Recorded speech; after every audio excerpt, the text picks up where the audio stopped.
हे काहीतरी आपलं मॉरल पोलिसिंग. आणि मग पोलिसांनी मला हे काही मला तरी वैयक्तिक विचारतं, मला अजिबात पटत नाही. हे मरीन ड्राईव्हवर बसणाऱ्या पोरापोरींना 12 वाजले की काठ्या मारायच्या, त्या बांद्रा बँडस्टँडला बसलेल्या पोरींना. अहो 10 बायद्याच्या खोलीत राहणारे पोरं पोरी स्वतःच मन मोकळं करायला जर तिथे 2 वाजेस्तोवर बसले तर तुमच्या माझ्या बापाचं जातं काय? द्या ना त्यांना संरक्षण, नाही तर घरं मोठी करून द्या. अहो माणुसकीचा थोडा तर भाग बाळगा.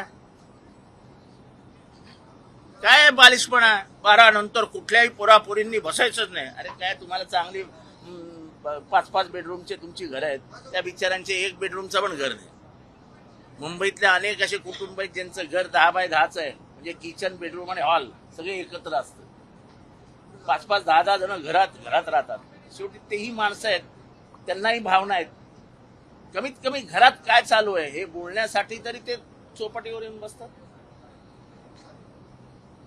आता हे सगळे मॉरल पोलिसिंग करून आपण काहीतरी सामाजिक सुधारक म्हणून पुढे चाललो आहोत असं जर कोणाला वाटत असेल तरी मला माहित नाही इतरांचं काय मत आहे. माझं स्पष्ट मत आहे की हे करू नका. जो प्रकल्प आहे त्याचं महाविकासाकडे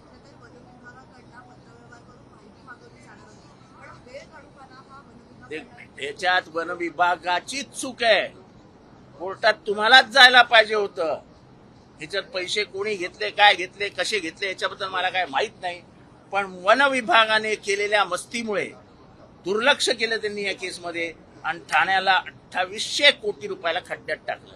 अर्थात 2800 कोटी रुपये, 2200 कोटी, 3000 कोटी आता महाराष्ट्राला काही वाटत नाही, महाराष्ट्राच्या जनतेलाही काही वाटत नाही. मी परत एकदा आठवण करून देतो की 1989 साली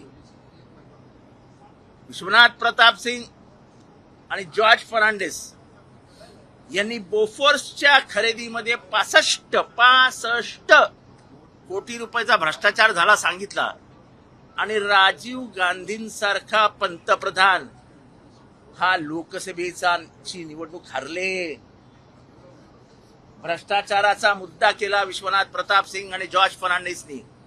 65 कोटी या महाराष्ट्राच्या राजकारणात गेल्या 3 वर्षात कमीत कमी 20,000 कोटी रुपयाचे घोटाळे बाहेर आले. अगदी सुप्रीम कोर्टाने एक 3,000 कोटीचा घोटाळा पकडून दिला. आम्हाला आता त्याच्याशी काही घेणं देणं नाही. आमची टक्केवारी 56% वरती निघून गेली आहे.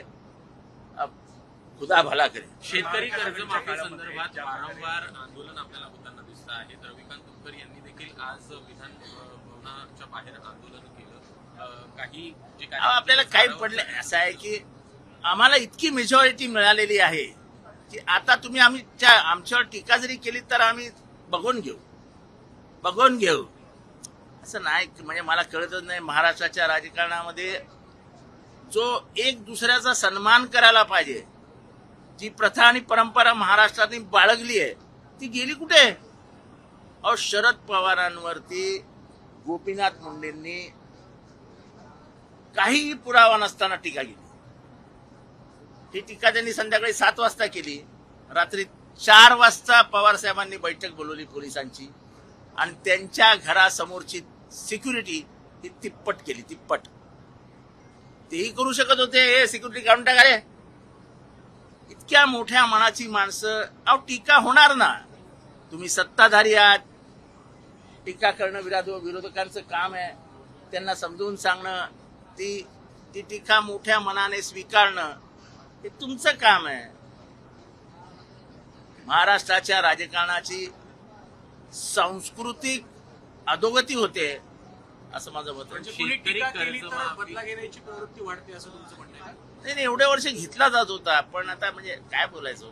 शेतकरी कर्जमाफी अद्यापपर्यंत झालेली नाहीये. होणारही नाही. सोडून द्या ना तो विषय, सोडून द्या. काय राहिलं प्रकल्प ज्याचं पेपरवर महाविकास आघाडी सरकारच्या काळात झालं होतं, आता उद्घाटन झालंय, मात्र त्याचा खर्च चंद्रयान 3 पेक्षा 12 पट जास्त. ठीक आहे. आता खर्च काय, आता एक प्रोजेक्ट अनाऊन्स होतो 7,000चा आणि जातो 70,000वर. महाराष्ट्राच्या जनतेलाच भ्रष्टाचाराला ते राजमान्यता, लोकमान्यता देत आहेत. तिथे माझ्यासारखा आमदार बोंबलून काय करू शकतो?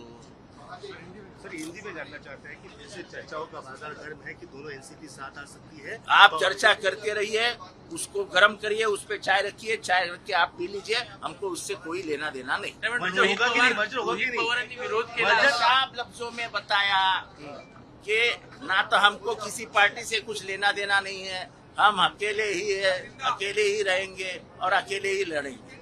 अगर हमारी चर्चा चालू है तो आप चर्चा करते रहिए, हमको ना उसका गम ना पछतावा। पवार साहब से मुलाकात की गडकरी साहब ने और बताया नहीं पार्टी में अपने, ना सुमित्रा पवार जी को बताया ना पार्थ पवार को अरे बताया। हमको क्या लेना देना है, कौन किससे क्या मिलता है? आप मुझसे मिलते हो, बताते हो क्या पत्रकारों को कि आज जाके जितेंद्र से मिल के पर आया? आपकी मीटिंग हुई है, उस मीटिंग में क्या एग्जैक्टली हुआ है? अरे कुछ नहीं हुआ यार, 2 चाय पिए, एकनाथ शिंदे साहब के जो प्यून थे, क्लार्क थे, उन्होंने 2 चाय पिलाई और क्या किया? 2 बिस्किट भी लाए थे खाने के लिए, वो भी खाए हमने।